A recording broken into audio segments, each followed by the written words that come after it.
કેરીઓ ઓબા વાયા હોય તો કેરીઓ ખાવા મળે. સાચું ખોટું મફાભાઈ? એવું દેવ તમને આલી જાય હોય તમને હાચવતા આવડે બધું થાય. હાલ દરેક નું મોલ આજો દેવનું, દરેક નું સ્વભાવવાળું. પણ એની નેકી ટેકી એની પુણે જાળવવી પડે,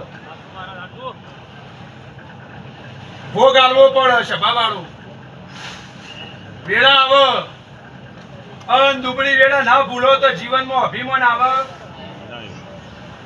અત્યારે કદાચ તમને 50,000 રૂપિયા કોઈ ફી આલતું હોય પણ એ ના ભૂલાય હું 500 રૂપિયા મેં ગાતો. એટલે અહંકાર લવાય નહીં કોઈ પણ વાતનો. સ્વભાવવાળા ભગવાન ના આલવાનું છે ગમે તે વાતે આજે. સ્વભાવવાળા ભગવાનને તમારે લઈ જવાના છે, તમારી કુળની દેવી લઈ જવા છે, તમે જેને માનતા હશો એને લઈ જવા છે. ખાલી તમે કર્મ કરો, મહેનત કરો. સ્વભાવવાળું નકા કોકની આશાએ જીવવું એ મર્દનગી નહીં. આવું વેળાએ બોલું છું. એટલે અમે રોકના નહીં, અમે મર્દોનો દેવ છીએ. સ્વભાવવાળું 999 ખોટા માણસ હોય તમે એકલા સાચા હોય તો અમે એમાંથી બહાર કાઢી દઈએ. આવો વેળાએ બોલું છું. સ્વભાવવાળું તે પોચમનો દાડો હો, મહેમાન પરણું આવ્યું છે, અંગાત આવ્યું છે, કોઈ ભાવથી આવ્યું છે. સ્વભાવવાળું નોકરી જોશે.